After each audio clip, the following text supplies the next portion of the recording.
My eyes snapped open. The violent sensation of choking lingered deep in my throat. It was as if the glacial water of the lake still encased my limbs, a pain so profound it had frozen my very soul.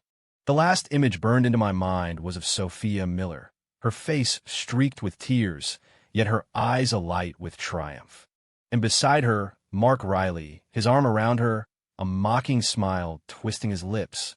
"Buddy, your supplies and your girl? I'll be taking those," he'd said.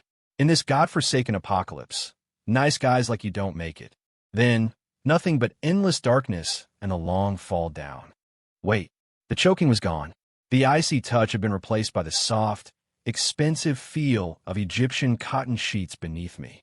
The air wasn't the apocalyptic stench of decay, blood, and despair, but the cloying scent of the designer aromatherapy diffuser Sophia loved, sweet enough to make you sick. I sat up, my eyes scanning the room. Beyond the massive floor-to-ceiling windows, the dazzling skyline of New York City glittered, a vibrant tapestry of neon and traffic. The air conditioner hummed, circulating a comfortable chill. Everything was clean, luxurious, serene. This was our bedroom? Our bedroom from 3 years ago, before the deep freeze apocalypse descended. I lunged for the nightstand and grabbed my phone. The screen glowed with the date, July 14th, 2035, 8:27 p.m. There were still 7 full days until the ice meteorite storm that changed everything. I was back. I was really back. Back from that frozen hell. Back to the world before the disaster began. Ha! Ha ha ha! A low chuckle escaped my lips, growing louder and louder until it became a nearly delirious roar, tears streaming from my eyes. It wasn't joy. It was 3 years of venom, rage, and bone-deep hatred that had finally found an outlet. Sophia, Mark, and every single person who had screwed me over, betrayed me, or stolen even a mouthful of food from me in that frozen nightmare. Just you wait. This time, I wouldn't be the struggling survivor, the naive fool still clinging to some shred of faith in humanity.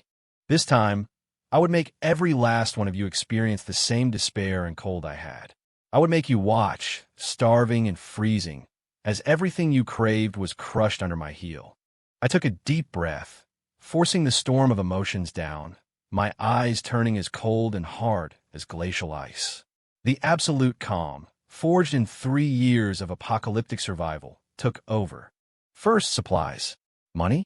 My name was still on the trading company in this sprawling penthouse in Midtown Manhattan, which I'd bought to satisfy Sophia's vanity. Total value, close to $30 million. I'd mortgage it all, liquidate everything. Loan sharks? I didn't care who I had to deal with to get cash. When the world ends, who's coming to collect? Food, drinking water, high-calorie chocolate, energy bars, chem meat. I needed as much as I could get. Gasoline, diesel, solid fuel, coal. That was the gold of the new world. Medicine, especially antibiotics, painkillers, and trauma kits. Worth more than gold. Weapons.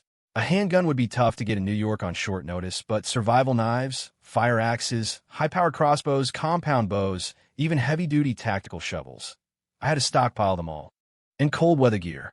Top-of-the-line parkas, sub-zero sleeping bags, Mylar, thermal blankets. Right in my space. I focused my mind, concentrating on a point just between my eyebrows. A void, roughly 10 cubic meters, materialized in my perception. It was still there, smaller than it eventually became in my past life, but more than enough to start. It was a perfect stasis field. Time stood still inside. Hot food, placed within, would come out steaming hours later. This was my greatest advantage. "Ethan, what are you doing? That laugh is disgusting." The bedroom door opened. Sophia strolled in, wrapped in a silk nightgown, a frown of undisguised annoyance on her face. "You're interrupting my show, you know? And listen, my parents and my brother are flying in next weekend. You need to book them a nice suite and get my brother that new Alienware laptop he's been wanting.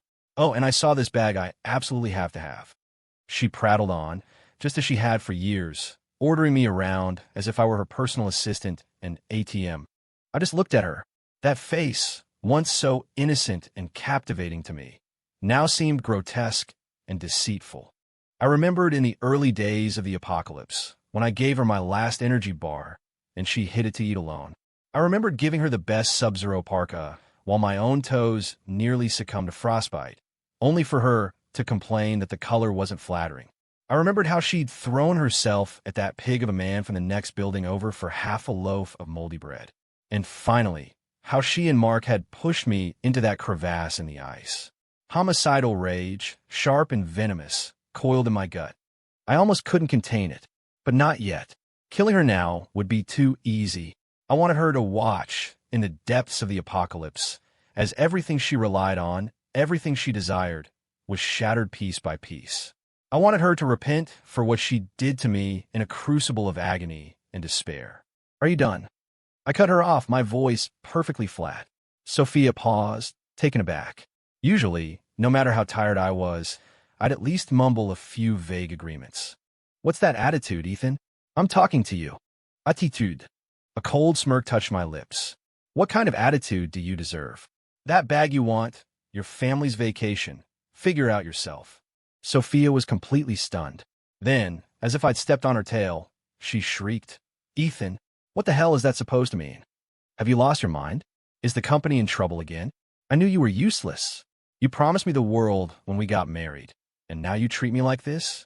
I must have been blind. Shut up. Istut, towling over here. At 6'1", with a latent ferocity of a 3-year survivor, I projected an aura of menace she was utterly unprepared for. She flinched back a step, my cold, murderous glare silencing her mid-rant, a flicker of fear in her eyes. Sophia, we're getting a divorce, I said calmly, as if discussing the weather. WH what? A divorce? Are you insane? Her eyes bulged with disbelief. Because I criticized you a little? Do you have any idea how much you'll have to give me? Half of this penthouse is mine. Your share? I laughed, a chilling sound that made her skin crawl. You won't get a single dime. You'll walk out of here with nothing. You're dreaming. Ethan, you. I ignored her screeching, grabbing my phone and car keys and heading for the door. Where are you going? Get back here. We're not finished talking. Sophia grabbed for my arm. I wrenched my arm away with such force, she stumbled and nearly fell. To see my lawyer, to draw up the papers. I didn't look back. And by the way, I'm listing this place tomorrow. You have one night. Pack your things and get out. Sell the penthouse? You wouldn't dare. Ethan, you bastard. Are you seeing someone else? Is that it? You. Her hysterical curses and the sound of something smashing followed me out the door. I heard nothing. Inside the elevator, the cold steel walls reflected my face, impassive, hard, and unwavering. This was only the beginning. As I drove out of the complex's garage, the night guard, Arthur Peterson, gave me his usual nod. A memory from my past life surfaced, and I hesitated for a moment. I rolled down the window and held out a pack of Marlboros I'd grabbed from the counter. Hey, Arthur, it's getting chilly at night. Have one on me. Arthur looked surprised. I'd never done that before. He took the pack after a moment. Thanks, Mr. Hayes, he said in his gravelly voice. Weather's been weird lately. Heard a cold snap is coming, I said casually. Might not be a bad idea to stock up on some non-perishables at home. Can't be too prepared. Arthur's tired eyes studied me for a second, a flicker of curiosity in my strange behavior. But he just nodded. All right then. Thanks for the heads up. I didn't know if he'd listen, but it was a small kindness, one of the few debts I intended to repay to a world I was about to watch burn. Leaving the complex, I didn't go to a lawyer. I called the manager of a high-risk lending firm. Using my company and the penthouse as collateral, under the most predatory terms imaginable, I demanded the maximum possible cash payout within 3 days. The manager was shocked by my seemingly suicidal recklessness, but the promise of immense profit was too great to refuse. He agreed instantly. After hanging up, I stared out at the glittering, vibrant city. 7 days. In 7 days, all of this would be buried under ice and snow, a silent, frozen tomb. And I would use these last 7 days to burn my past to the ground and hoard the embers of survival. The first fire would be my joke of a marriage. I picked up my phone and dialed the number of Sophia's best friend. I knew she was secretly jealous of Sophia and had a mouth bigger than the Lincoln Tunnel. Hello, Jessica? It's Ethan Hayes. Look, Sophia and I had a fight, a bad one. She's threatening to leave. Could you do me a huge favor? Maybe go check on her, talk some sense into her. Oh, and by the way, has Mark been coming around a lot lately? I just get this feeling they're hiding something from me. My voice was laced with a perfect blend of frustration and suspicion. The woman on the other end could barely contain her excitement. Oh my God, what? No way. Mark and Sophia? Ethan, you're probably just imagining things. I'll go see her right now. The bait was set. Sophia. Mark, enjoy your last warm nights. Before the new ice age arrives, I'm serving you a little appetizer of public humiliation. We'll settle our accounts slowly. The barely suppressed glee in Jessica's voice told me the hook was firmly set. Sophia and Mark? Let them tear each other apart in their own mess. My time was too precious. 7 days. That was all I had. Between my trading company's liquid assets, a fast mortgage on the Manhattan penthouse, and a deal with a loan shark whose interest rates were nothing short of criminal, I amassed a staggering amount of cash in 72 hours. Money was just paper now. Its only purpose was to be converted into the currency of survival. The operation began. I moved like a precision machine, working down a mental checklist forged from 3 years of blood and misery. I avoided large, obvious storage units that would attract attention. My personal 10 cubic meter stasis dimension was the perfect, undetectable warehouse. First stop, a restaurant supply depot in the Bronx. Rice, flour, pasta by the pallet. Vacuum sealed for longevity. Ham meats, fish, fruits. I cleared entire shelves. MREs, military-grade rations. I bought every case they had. Salt, sugar, cooking oil, spices. I went straight to the wholesaler and ordered truck-level quantities. Chocolate, protein bars, powdered milk. These high-energy lifesavers were stuffed into the back of my SUV for show, then instantly teleported into my storage space in an empty alley. Watching the mountains of supplies materialize in the void gave me a profound, cold sense of security. Second stop, fuel and energy. Gasoline and diesel were liquid gold. I rented several small, out-of-the-way storage tanks in an industrial park in New Jersey and had them filled. I placed massive orders for solid fuel blocks, high-energy coal, and charcoal through various suppliers, having them delivered to a few discreetly rented garages before collecting them with my space under the cover of darkness. I also acquired large battery banks, a diesel generator, solar panels, which would be weak in the deep freeze but better than nothing, and all the necessary cables and converters. Third stop, medicine and medical equipment. This was the trickiest but most critical. Antibiotics, anti-inflammatories, cold medicine, painkillers, tourniquets, gauze, iodine, suture kits, multivitamins. I made dozens of trips to pharmacies all over the tri-state area, buying in small batches to avoid suspicion. I even used a black market contact to secure a supply of prescription-grade antibiotics and anesthetics. In the world to come, a single pill could save a life, or more importantly, my own. Fourth stop, weapons and tools. Survival knives, fire axes, high-quality tactical shovels, a powerful crossbow with hundreds of bolts, a compound bow, large bear traps, high-tensile rope, crowbars, bolt cutters. I purchased them from various sporting goods stores and hardware suppliers, always choosing durability over flash. These would be the tools to enforce my will when order collapsed. Fifth stop, cold weather gear. Top-tier Arctic expedition parkas, sub-zero sleeping bags, fleece-based layers, thermal hats, snow boots, insulated tents, thick moisture-proof ground pads. I contacted a major outdoor brand's regional distributor directly, claiming it was for a corporate retreat, and placed several huge orders. Every day was a frantic cycle of purchasing, transporting, and storing. My body was exhausted, but my mind was electric. With every addition to my hidden stockpile, the feeling of being in control of my own destiny grew intoxicatingly strong. Throughout this period, my phone was bombarded with calls and texts from Sophia. They began with furious rants. "Ethan, you bastard! How dare you sell the penthouse? I hope you rot in hell." Then they shifted to panic. "Ethan, people came to the apartment. They were investigators. What did you do? They found things." Finally, they devolved into pathetic pleas. "Honey, I was wrong. I was so wrong. It was all Mark's fault. He seduced me. Please come back. I'm so scared." I read them all. I answered none of them. Once, I picked up and just listened to her incoherent sobbing, with Mark yelling furiously in the background, a cold smile playing on my lips. That reminded me. I needed a base. A megacity like New York would be the most dangerous place on Earth in the first days of the collapse. The population density would turn the struggle for resources into an instant bloodbath. I needed somewhere safer, more defensible, more isolated. I remembered a rumor I'd heard in my past life. Deep in the Catskill Mountains, there was an abandoned Cold War-era civil defense bunker. It was built into the mountainside, incredibly solid and well-insulated. Most importantly, it had a concealed entrance, an independent old-school diesel generator, and its own underground water source. That was the place. Using a fake identity, I leased a derelict workshop on a plot of land near that part of the mountains as a cover. I transported some of the less critical supplies there first, some of the coal, heavy tools, while keeping the core supplies and weapons in my space. 3 days before the frostfall, I found the entrance, hidden behind a curtain of overgrown vines and brush. It took some effort to pry open the rusted steel door, but when I did, a wave of stale, but not foul, air washed over me. My flashlight beam cut through the darkness, revealing a solid concrete tunnel.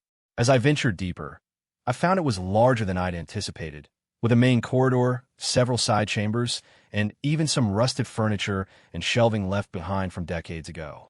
In the deepest chamber, an old diesel generator stood silently next to a few half-empty fuel drums. A steady trickle of water seeped from the rock into a small, clear pool. It was perfect. I spent the next 2 days reinforcing and modifying my new sanctuary. I welded a heavy steel plate to the main door, installed internal deadbolts, and set up simple perimeter alarms. I cleared out a primary living area, laid down insulated mats, and hooked up my new generator and battery bank to a series of powerful electric heaters. The most vital supplies were sorted and stored in the various side rooms for easy access. When I finally sat down in my organized shelter, lit a small alcohol stove to heat a can of beef stew, an unparalleled sense of security washed over me. This would be my throne and my hunting ground in the new ice age. On the 7th day, evening fell. The sky was a sickly, oppressive gray, and an unnatural humidity hung over the city. The news began reporting on anomalous atmospheric phenomena and issued warnings for a sudden, dramatic drop in temperature. Panic and skepticism flooded social media. I stood on the roof of the workshop, looking back toward the city I had lived in for so many years through a pair of high-power binoculars. The lights still blazed, but a palpable sense of dread was starting to spread. My phone rang one last time. It was Sophia's number, but it was Mark's voice, choked with rage. "Ethan, it was you. You're the one who tipped them off. The cops took Sophia. They raided my place. You son of a bitch." I hung up, popped out the SIM card, snapped it in two, and tossed it into the wind. The first ice meteorite tore through the darkening sky, trailing an eerie white flame like the sigh of a dying god. It struck the distant horizon with a dull, echoing boom. Then came a second and a third, and then countless more. It didn't bring fire. They brought an absolute, impossible cold. Upon impact, they released a visible shockwave of white frost that raced across the landscape. The number on my digital thermometer plunged at an astonishing rate. 80 degrees, 50, 32, 0, -20. What began to fall from the sky wasn't snow, but a dense storm of sharp, tiny ice crystals that hissed as they hit the ground. The lights of civilization, one by one, were snuffed out by the encroaching ice fog. The faint sounds of screaming, car crashes, and alarms drifted on the wind, only to be swallowed by the rising howl of the blizzard. I took a deep, final breath of the freezing air. It was piercingly cold, but it tasted of absolute freedom and control. I turned and walked in my underground kingdom. The heavy steel door swung shut behind me, sealing away the world that was already dying. 3. Inside the door was one world, outside another. The generator hummed its low, steady song, and the electric heaters kept the main chamber hovering around 32 degrees, an obscene luxury. The aroma of beef stew simmering on my alcohol stove filled the air. Dressed in a thick parka, I watched the outside world through a network of pinhole cameras and sensors I'd installed near the entrance. White, there was almost no other color. The snow was already 3 feet deep and rising fast. The wind whipped ice crystals into a horizontal blizzard, scouring every exposed surface. Visibility was near zero. The distant, blurry shapes of buildings looked like colossal tombstones. The power grid, the internet, the water supply, the entire infrastructure of modern life had collapsed in a matter of hours. In the first few hours, I could hear the faint, sporadic sounds of screams, crashes, and even gunfire, the last death throes of a collapsing society. But now, there was only the roar of the wind and a suffocating, profound silence. The cold was the primary killer. I knew better than anyone that in my past life, the first night alone claimed at least a third of the population. They died in their sleep, frozen in their beds. They collapsed on the streets, searching for warmth. They killed each other for a winter coat. My screen would occasionally catch a flicker of movement. A man in thin pajamas ran frantically before stumbling and falling, his body convulsing in the snow for a few moments before going still. A family of 3 trudged through the drifts, dragging a suitcase. The father clutched a child wrapped in his coat. The mother repeatedly fell and got back up until they finally huddled together by a frozen fountain and were slowly buried by the snow. A group of teenagers used a fire axe to break into a convenience store. They cheered as they rushed inside, but their celebration was quickly replaced by the sounds of fighting and screams. The places with the most resources had become the most dangerous hells. I watched it all with cold detachment. I felt no pity, no fear. Only a grim, brutal sense of calm. This was the apocalypse, survival of the fittest, the law of the jungle. In my past life, I was the prey. This time, I was the predator. I checked my gear, a top-of-the-line parka, thermal underwear, snow boots, a face mask, and goggles. My tactical backpack was loaded with essential tools, a small amount of food and water, and my weapons, a razor-sharp survival knife, and a cocked crossbow. A modified high-power nail gun, my substitute for a firearm, sat in a holster on my hip. At close range, it was just as deadly. I needed to go outside, not to save anyone, but to scout, to adapt, to hunt. My revenge list had more names on it than just Sophia and Mark. The friends and neighbors from my old gated community who had betrayed me, who had watched me suffer, who had kicked me when I was down. I remembered every single one. That neighborhood would be my first hunting ground. Pushing open the heavy shelter door, the wind hit me like a physical blow. Even with my gear, the cold was a tangible, biting force. The snow was thigh-deep, making every step a struggle. The world was eerily silent, save for the wind's howl. I knew every street, every corner of this area. Guided by memory, I made my way toward the nearest cluster of luxury homes. The frozen landscape merged with flashes from my past life. Several of my acquaintances lived here. A faint flicker of firelight seemed to emanate from one house, its windows mostly obscured by snowdrifts. I approached silently. Angry voices carried from inside. "This is the last of the crackers. Give them to me." "The hell I will. I found them." "Back off. You son of a bitch. I'll kill you." The argument was followed by the sounds of a struggle, a dull thud, and a short, choked-off scream. Then, silence, punctuated by the faint sound of chewing and a low whimper. I turned and walked away without a change in expression. This was the new normal. I scouted a few more houses. Some inhabitants were clearly dead, frozen into statues. Others hid inside, peering nervously out of windows, clutching kitchen knives or golf clubs. Finally, in front of a townhouse nearly buried in snow, I saw 2 familiar figures. Even bundled up, I would have recognized them anywhere. Sophia and Mark. They looked like they had just come from looting the house next door and found nothing. Mark kicked furiously at a wall of snow, while Sophia shivered uncontrollably, stamping her feet. Her designer parka was good, but not good enough for this kind of cold. Their faces were blue and gaunt, their misery palpable.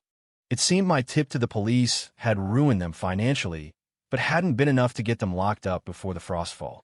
Lucky them. Good. Freezing to death instantly would have been a mercy.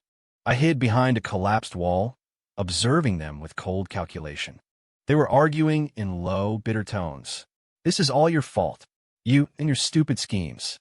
Sophia's voice was thick with tears. "Now look at us. We can't even go home." "Shut up, you bitch." Mark snarled. You weren't complaining when you were spending the money.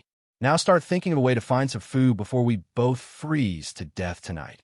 Where are we supposed to look? Everything's been picked clean. There!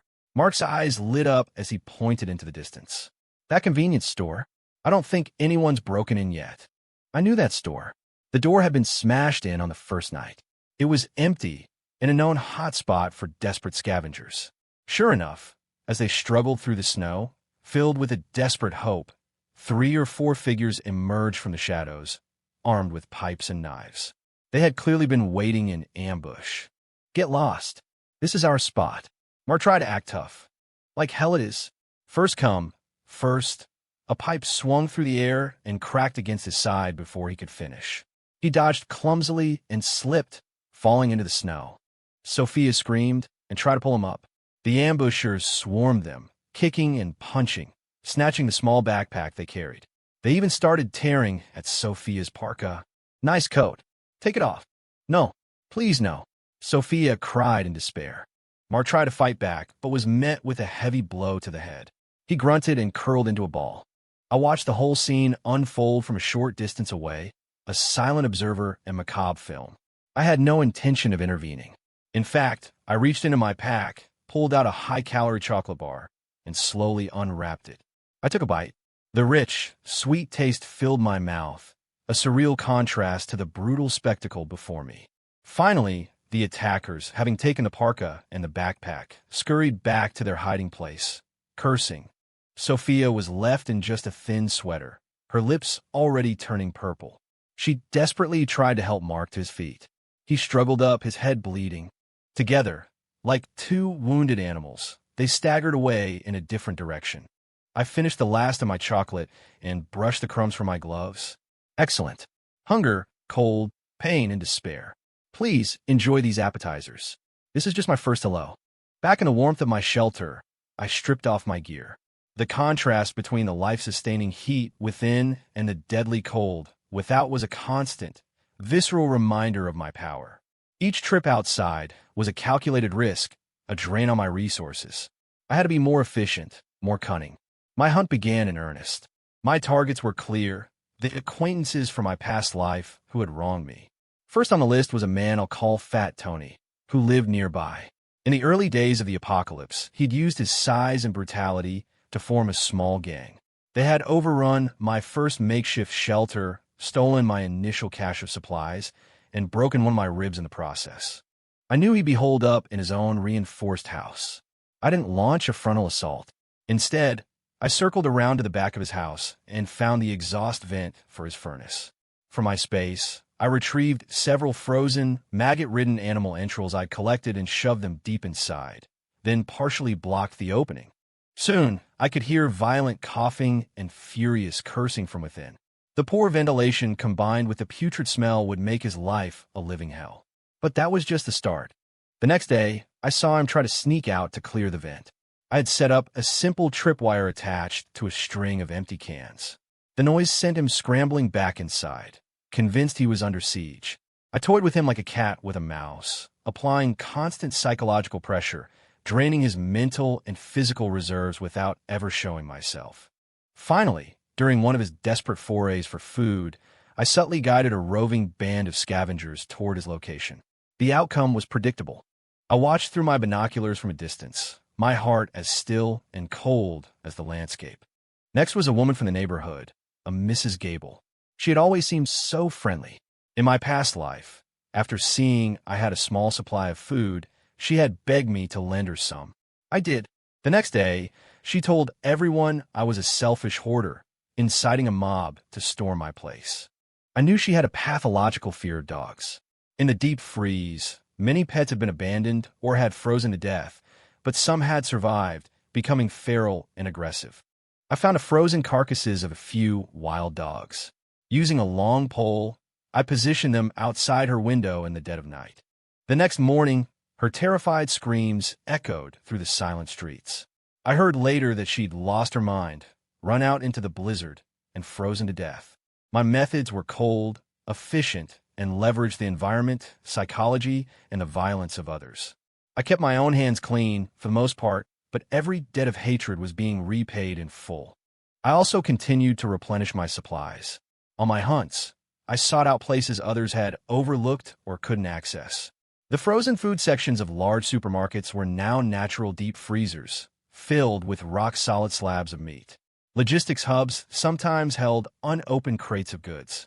Pharmacy warehouses were treasure troves. My storage space was the ultimate advantage, but even the best-laid plans can go wrong. On one outing, I ran into 3 large men. They were clearly seasoned survivors, dressed in heavy, practical layers and armed with steel pipes and sharpened rebar. Their eyes were hungry and predatory, the look of hyenas who had tasted the rewards of violence. They immediately clocked my full backpack, which, ironically, contained mostly decoys. "Kid, drop the bag and walk away," the leader sneered. I slowly backed up, my hand moving toward the crossbow at my side.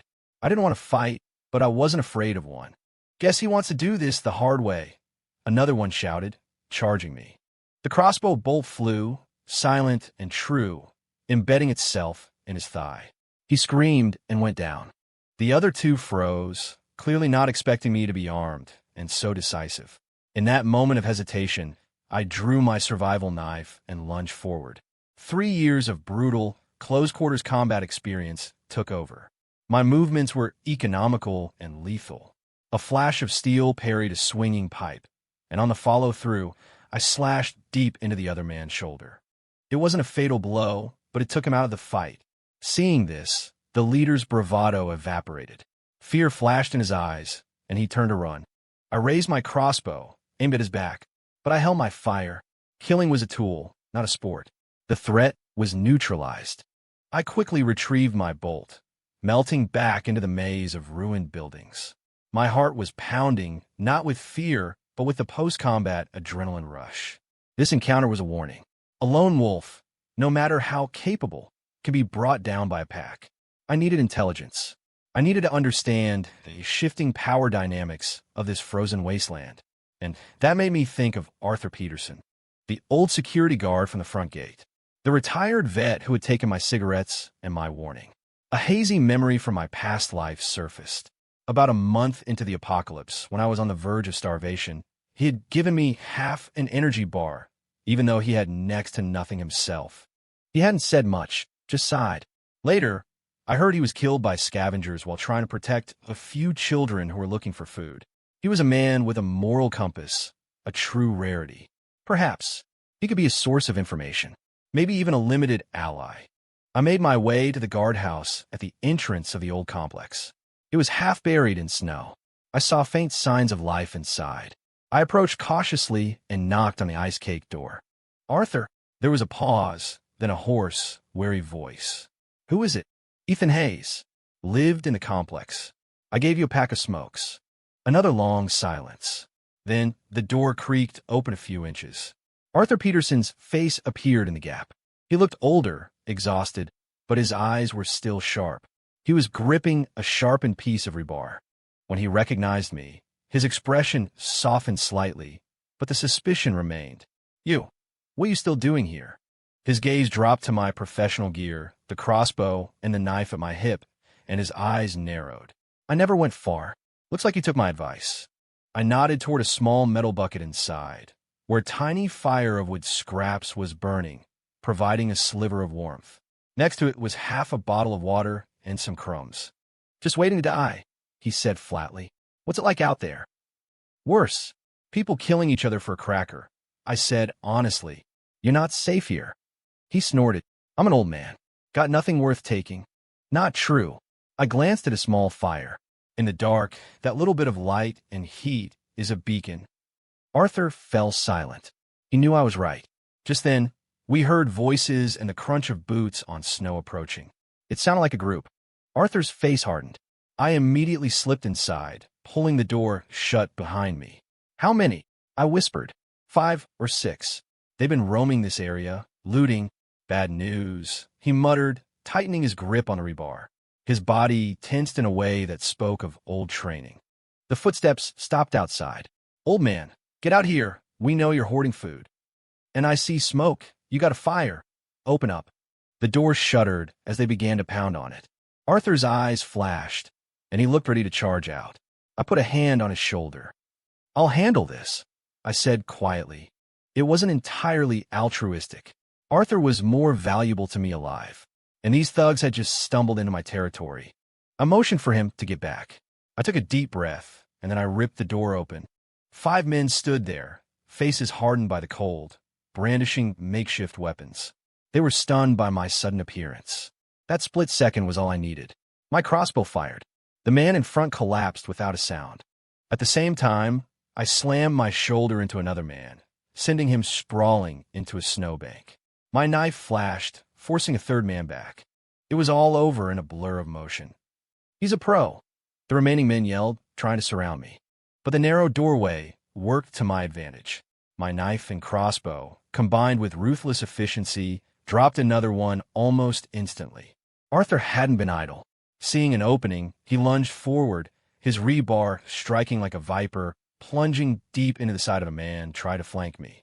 A scream tore through the air. The last 2 survivors stared in horror at their fallen comrades, and at me, a silent killing machine. They let out a yell of terror, turned, and fled, not even bothering to help their wounded. I didn't give chase. I did a quick check. 3 were on the ground, wounded but alive. 1 with a bolt in his leg, 1 with a gut wound, 1 impaled by Arthur's rebar. They were moaning in the snow. "Finish them," I said to Arthur, my voice devoid of emotion. "If you don't, they'll either bring back friends or become a new problem later." Arthur flinched, his eyes a mixture of shock and something else as he looked at me. He was silent for a few seconds, but then his expression hardened into resolve. He walked over to the man he had stabbed, raised his rebar, and brought it down. The snow turned a brilliant crimson, then quickly froze. We dragged the bodies away, buried them in a deep snowdrift, and cleaned up the blood. Back in the guardhouse, the air was thick with unspoken words. "Thank you," Arthur finally said, his voice raw. "Mutual benefit," I replied coolly. "You can't stay here. Their friends might come back." I knew he might be reluctant to leave his small sanctuary. I reached into my pack, my space, and pulled out a few energy bars, a bottle of multivitamins, and a small packet of solid fuel blocks. I placed them in front of him. "Head north, toward the mountains. You might find a better place to hide. This should last you a few days." Arthur stared at the supplies, his throat working. In this world, this was a king's ransom. He looked up at me, his gaze intense. "Why are you helping me?" "You gave me half an energy bar once," I said, then paused. "Or you were going to—" "About a month from now." He stared at me, completely bewildered by my statement. I didn't explain. I stood up. "Good luck, Arthur." I left him there. I knew he had a good chance of surviving now. I had repaid the small kindness from my past life. Whether he would head for the mountains, whether our paths would cross again, that was up to fate. Humanity was a series of choices, magnified by the apocalypse. For me, the rules were now simple. Repay kindness tenfold. Repay betrayal 100-fold. Clear, simple, efficient. A month, maybe more, passed in the frozen silence. The outside world had fully devolved into a primitive, brutal jungle. Small enclaves of survivors formed, claimed territory, and fought over the dwindling scraps of the old world. Violence and death were the only constants. My shelter remained my impregnable fortress. Through my hunting expeditions, my cache of supplies had actually grown. I'd even found an abandoned weather station and salvaged some professional monitoring equipment, giving me a better understanding of the changing environment. As I'd hoped, Arthur Peterson made his way to the mountains. I didn't welcome him with open arms. Instead, I stumbled upon a small cave where he had taken refuge, half frozen. I accidentally dropped a small bundle of food, a thermal blanket, and an old hatchet nearby. Enough for him to survive, but not enough to get comfortable. I needed to observe him, and I needed to maintain my distance. He seemed to understand.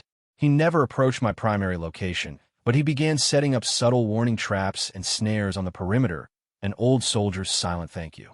A strange, unspoken pact formed between us. My primary focus, however, remained on Sophia and Mark. Through careful observation and a bit of guidance, leaving false trails, I figure out their routine. They were living like rats in the basement of a collapsed building on the edge of the city, surviving by preying on those weaker than themselves and scavenging through the ruins. They were teetering on the edge of death. It was time to close this chapter. I chose a day when the blizzard had eased slightly. I knew Mark's weaknesses. He was impulsive, greedy, and had an almost religious faith in brute force. I deliberately left a backpack on a route he often used for scavenging. Inside, I placed a few chocolate bars that looked tempting, but were laced with a powerful laxative and a small amount of hallucinogenic mushroom powder I'd found. For good measure, I added a rusty but still functional machete. As expected, he took the bait. I watched from the shadows as he found the bag, his face lighting up with glee. He greedily devoured the chocolate and brandished the machete, his confidence instantly soaring. I melted back into the ruins. The poison would take time to work. The next day, I went to their hideout. It was a foul-smelling hole leading down into a basement. I gently tapped on the makeshift door. Sophia's terrified voice came from inside. "Who's there?" "It's me." "Ethan," I said, my voice calm and clear through the cracks. A dead silence fell, followed by a sharp, disbelieving gasp. The door was yanked open, revealing Sophia's face. It was gaunt, filthy, and hollowed out. Her eyes were wide with a cocktail of shock, terror, and a sliver of insane hope. "Ethan, you're alive. How did you find us?" she stammered. I didn't answer, my eyes sweeping over her and the squalid darkness behind her. Mark was curled up in a corner, shivering, his eyes unfocused and wild. "Looks like you two are doing well for yourselves," I said, my voice dripping with sarcasm. Tears instantly streamed down Sophia's face, carving muddy tracks through the grime. "Ethan, honey, save me. I was wrong. It was all Mark's fault. He forced me. He seduced me. He made me betray you. Take me with you, please. I'm begging you." She reached for me, her fingernails caked with black filth. I took a step back, avoiding her touch. "Save you? Why would I do that?" I casually reached into my pack and pulled out a fresh, warm bagel. I took a slow bite, chewing deliberately. The rich, bready scent was like a bomb in the cold, fetid air. Sophia and Mark stared, their eyes locked on the bagel. A low, guttural sound came from their throats, the sound of starving animals. "Give it to me, please. Just one bite." Sophia lunged for it like a madwoman. I sidestepped her easily. Mark struggled to his feet, his body weak, his eyes crazed. "Food. It's food. Ethan, give me the food, or I'll kill you." He waved the rusty machete, a pathetic, clumsy gesture. "Kill me." I chuckled.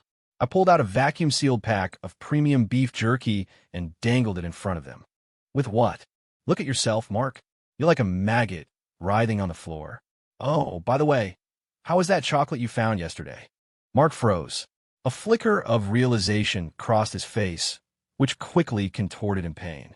A loud gurgle erupted from his stomach, and he collapsed, clutching his abdomen. What did you do?" "Just added a little something to help you see things clearly." My voice turned to ice. "Remember what you told me at the ice chasm? That nice guys don't make it." I walked over and stood above him. "Now look who's not making it." "Ark, I'll kill you." Completely unhinged, Mark screamed and lunged at me with the machete. I didn't even draw a weapon. I pivoted and delivered a single, precise kick to the side of his knee. A sickening crack echoed in the small space. He shrieked and fell, clutching his now horribly twisted leg, howling in agony. "Pathetic," I muttered. Sophia was paralyzed with fear, slumped against the wall, trembling. I walked over to her and tossed the half-eaten bagel into a puddle of filthy water at her feet. "Eat." She stared at the soiled bread, then at me, her eyes a war of humiliation and desperation. In the end, hunger won. She threw herself forward, snatched the bagel from the muck, and began cramming it into her mouth, dirt, grime, and all, choking and gagging as she swallowed. I watched the spectacle, feeling no satisfaction, only a cold, empty void. This was the woman I once loved. This was the man I once called brother. Vile, debased, subhuman. "Sophia," I said. My voice was quiet, but it made her freeze, her eyes wide with terror. "I'm going to survive. I'm going to live well. I have a warm place to sleep and more food than I can eat. And you," I continued, "you're going to stay here with this useless piece of trash, and you're going to rot. You'll freeze or you'll starve. Remember this. You've earned it." Without another glance, I turned and left, pulling the makeshift door shut. I even helpfully jammed it tight, blocking out the last sliver of light and hope. Behind me, I could hear Sophia's hysterical sobs and Mark's pain-filled curses fade into whimpers of utter despair. Destroying their souls was so much more satisfying than simply killing them. The thrill of revenge was fleeting. The crushing loneliness and sheer length of the apocalypse were the true constants. On my way back to the shelter, I found something unusual. The tracks of a large canine, bigger than any wolf, with strange, crystalline impressions in the snow. On a rock face, I saw deep gouges, not made by tools, but as if the rock itself had been flash-frozen and shattered. The deep freeze hadn't just brought destruction, it had brought mutation. Some plants had adapted, becoming bizarre, ice-like flora. I'd even seen insects that had changed, grown larger. A new thought ignited in my mind. Was evolution possible? Could humans adapt, even harness this extreme environment? I remembered faint rumors from my past life about people developing uncanny resistance to cold or superhuman strength. I dismissed them as myths. Now, I wasn't so sure. If it was true, the future would be governed by a whole new set of rules. Personal power and adaptability would become more valuable than stockpiles of supplies. This realization sparked something new in me, something beyond vengeance, a hunger for power, for knowledge, for true survival, not just existence. I quickened my pace. I needed to train harder to study these mutations. Perhaps Arthur's old-school survival knowledge could offer some insights. As I neared my shelter's hidden entrance, I caught a faint, alien scent on the wind. Smoke, and not from my generator. Someone had been here. My blood ran cold. I drew my weapon, every sense on high alert. The smell was almost imperceptible, but my senses, honed by 3 years of hypervigilance, didn't lie. My hidden perimeter alarms hadn't been triggered. The intruders were either very careful or very skilled. Holding my breath, I moved like a ghost to a concealed observation post, a narrow fissure in the rock that gave me a view of the entrance. I saw no one. There were footprints in the snow, partially covered by a fresh dusting, but it was clear there had been more than one person, and they had been heading away from my shelter. They had found me, but hadn't tried to force their way in. Were they scouting, leaving a marker for later? My sanctuary, my greatest asset, was compromised. I didn't rush in. I waited, hidden, for 2 full hours, ensuring there was no ambush before cautiously approaching the entrance. I inspected the reinforced steel door and my locks. No signs of tampering. They must have assessed the fortification and decided it was too tough a target for now. Slipping inside, I locked the door behind me. Everything was as I had left it. My supplies were untouched, but the air itself felt different. It held a faint, lingering scent that wasn't mine. A mixture of wood smoke, sweat, and the cold tang of metal. Who were they? A local survivor group? Unlikely. They lacked this level of professionalism. The remnants of the military or some government agency. Possibly, but their stealthy approach felt wrong. Or, were they like me? Evolved survivors, searching for others of their kind? The unknown was the greatest threat. My timeline had just been accelerated. A few days later, I went back to check on the basement hideout. It was empty, save for some frozen bloodstains and the stiff, frozen corpse of Mark Riley. His eyes were wide with a final, agonizing terror. He'd clearly died from his injuries and the unrelenting cold. Sophia was gone. There were no signs of struggle. She could have left on her own or been taken. In her condition, leaving alone was a death sentence. Was she captured? Or did some final, desperate spark of survival instinct lead her to another, unknown fate? I frowned. I had expected to find 2 bodies. But it didn't matter. Mark was dead. The primary debt was paid. If Sophia was still alive out there, she was just suffering in a different part of the same hell. I wouldn't waste another thought on her. My focus had to be on my own security and the mystery of the mutations. I found more evidence. Animal carcasses drained of blood, the wounds frozen smooth, a strange crystalline moss that emitted a hallucinogenic vapor. Once from a distance, I saw a wolf of impossible size with a coat like spun ice. Its eyes held a cold, terrifying intelligence, and I backed away, unseen. I began a brutal training regimen, pushing my body to its absolute limits, practicing with my knife and crossbow until the movements were instinct. I even started exposing myself to the extreme cold in controlled bursts, forcing my body to adapt. It was agonizing, but I could feel a change. My resistance to the cold was increasing. My strength and focus were sharpening. It wasn't a superpower, but it was evolution. I had one more exchange with Arthur. I left the carcass of a small, mutated weasel near his cave. The next day, I found his reply at the same spot, a crude drawing of the creature's anatomy, with the glands that produced its freezing saliva circled, and a few words carved into a piece of bark. Careful. Pax. Fang's toxic. He was repaying my intel with his own, confirming we were both seeing the same impossible changes in the world. The old soldier's knowledge was proving invaluable, but the quiet was broken again. A well-armed gang of about 10 marauders descended on our part of the mountain. They carried knives, axes, and even 2 crude shotguns. They were hardened killers, and they found Arthur's cave. I watched through my binoculars as they laid siege to it. Arthur, using the terrain and his traps, was holding them off, but he was cornered, his left arm bleeding from shotgun blast. To save him was to reveal my existence. Not to save him was to let him die, losing my only ally and a valuable source of intelligence. The calculation was simple. These marauders had to be eliminated. They were a direct threat to my shelter. Saving Arthur was a necessary part of sanitizing my territory, and I needed to test my new abilities in a real fight. I armed myself and circled around their flank, using my knowledge of the terrain to approach unseen. Their attention was completely focused on Arthur's cave. "Come on out, old man. Give us your food. Blast the damn entrance." I raised my crossbow and put a bolt through the neck of the man, reloading his shotgun. He dropped without a sound. We're flanked. The group fell into chaos. A second bolt took down another man. I drew my knife and charged out from behind a snowbank, a phantom of vengeance. My movements were a blur of deadly precision. 2 more fell within seconds. My speed, my strength, they were far beyond a normal human's now. The cold barely seemed to affect me. "He's a damn demon. Spread out," the leader screamed. A shotgun roared, but I was already moving, the pellets peppering the snow where I'd been a second before. Arthur used the distraction to hurl a sharpened stake from his cave, impaling another attacker. The fight became a slaughter. I was a cold god of death, my knife a sliver of judgment. There was no mercy, no Adaptation.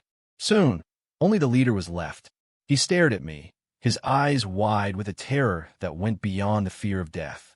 What are you?" My knife answered his question. The snow was stained red with the blood of 10 men. I stood among the bodies, my breath pluming in the frigid air like dragon smoke. My parka was spattered with crimson. A thin layer of frozen blood coated my knife. Arthur emerged from his cave. He looked at the carnage, then at me, his eyes a complex mix of awe, gratitude, and a healthy dose of fear. He wordlessly began to help me clean up the battlefield, gathering weapons and burying the dead. The unspoken barrier between us had been shattered by shared violence. "Thank you," he said, his voice heavy with meaning. "They were a threat to me." I replied, my tone flat. "How's the arm?" "Just a graze." "You've changed." "The end of the world changes everyone," I said, looking at the bodies. "Just in different directions." I handed him one of the captured shotguns and some ammunition. "This area isn't safe anymore. They might have friends. There's a spot over that ridge." I gestured toward my shelter. "More defensible. You can move nearby. Be my eyes on the perimeter. I'll provide food and water." It was a formal offer. En alliance. He would be my sentinel, my outguard. Not a companion, but an ally. Arthur understood. He nodded without hesitation. Done. For him, it was the best deal he could hope for in this dead world.